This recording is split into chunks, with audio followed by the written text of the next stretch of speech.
Amreli civil hospital પાછળ આવેલા એક અન્ય ક્ષેત્રમાં જમવા ગયેલા યુવક ઉપર સંચાલકો અને અન્ય શખ્સોએ પાઇપ વડે હુમલો કરી ગંભીર ઇજાઓ પહોંચાડી હોવાની ઘટના સામે આવી છે। ભોગ બનનાર યુવકને ડાબા હાથમાં ફ્રેક્ચર જેવી ગંભીર ઇજાઓ થતા હાલ તે સારવાર હેઠળ છે। આ અંગે ગોપાલ ગ્રામના મહેશભાઈ પ્રેમજીભાઈ રાઠોડે ભરતભાઈ આચાર્ય, કાળુભાઈ, હીરાભાઈ ખુમાણ, ચતુરભાઈ દાફડા તથા અન્ય 3 અજાણ્યા ઈસમો સામે ફરિયાદ નોંધાવી છે। મળતી માહિતી મુજબ ફરિયાદી યુવક બપોરના સમયે સિવિલ હોસ્પિટલ પાછળ આવેલા અન્ય ક્ષેત્રમાં જમવા માટે ગયો હતો। જમતી વખતે તેને અચાનક ઉબકા આવતા તેણે થાળીમાં થોડા દાળ ભાત બાકી રાખ્યા હતા। યુવક જ્યારે થાળી મૂકવા ગયો ત્યારે અન્ય ક્ષેત્રના સંચાલક ભરતભાઈ આચાર્યએ તેને અટકાવ્યો હતો અને પરાણે જમી લેવા અથવા તો દંડ ભરવા દબાણ કર્યું હતું। યુવકે દંડ પેટે ₹50 આપવા માટે 500ની નોટ કાઢી હતી।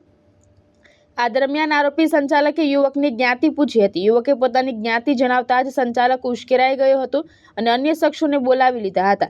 આ તમામ શખ્સોએ એક સંપ થઈ યુવકને પ્લાસ્ટિકની પાઇપ વડે બેરહેમીથી માર માર્યો હતો।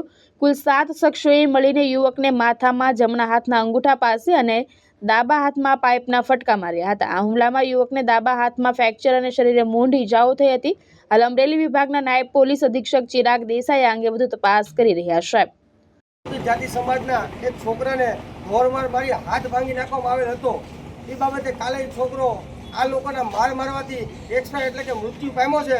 કાલ રાતના અમે ડેડ બોડી નહોતી લીધી। કાલ રાત્રે જ અમે પોલીસ અધિકારીઓને એવું જ કીધું હતું કે ભાઈ અમે આ જે છોકરો એક્સપાયર થયો છે એમાં 302 કલમનો ઉમેરો તમે તાત્કાલિક ધોરણે કરો એટલે અમારા આંદોલન કે ડેડ બોડી એવું કાંઈ અમારે કાંઈ આંદોલન કરવાનું થતા નથી। પણ તંત્ર ક્યાંક ને ક્યાંક ગાડી ચામડીનું હોય છે અને ઉપરથી આંકાઓના ઈશારે હાલતું હોય છે। પણ આજે અમે એસપી સાહેબને સવારમાં રૂબરૂ મળ્યા। આ લોકોની જે વેદના અને તકલીફો જોઈ અને એવું નક્કી જ કરી લીધું હતું કે લાસ્ટ વખત આપણે એસપી સાહેબને મળી લઈએ, પછી કાયદો કાયદાની રીતે અને આપણે આપણી રીતે। પણ એસપી સાહેબે માનવતા દાખવી અને આજે 109 એટલે કે 302ની કલમનો ઉમેરો કરવાનું કોર્ટની અંદર પ્રોસેસ ચાલુ કરશે અને મને 1 કલાકની અંદર પ્રોસેસ કરી અમને રિપોર્ટ આપશે। જે છે આ મૃતકના પિતાજી છે, આ મૃતકના મમ્મી છે, આ મૃતકના બેનભાઈ છે। અને કરુણ છે કે એને શબ્દોમાં અમે વર્ણવી શકતા નથી।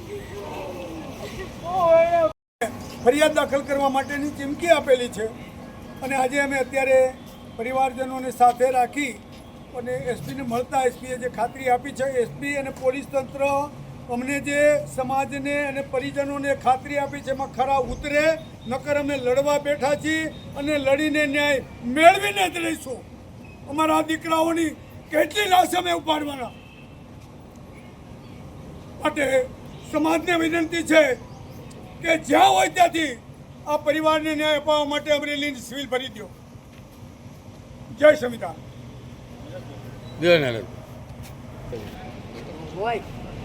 17 તારીખના રોજ અમરેલી સિવિલ હોસ્પિટલની અંદર જે સરફરાજ ખોખર, દ્રષ્ટિકોણ ન્યૂઝ, વીજપડી, અમરેલી।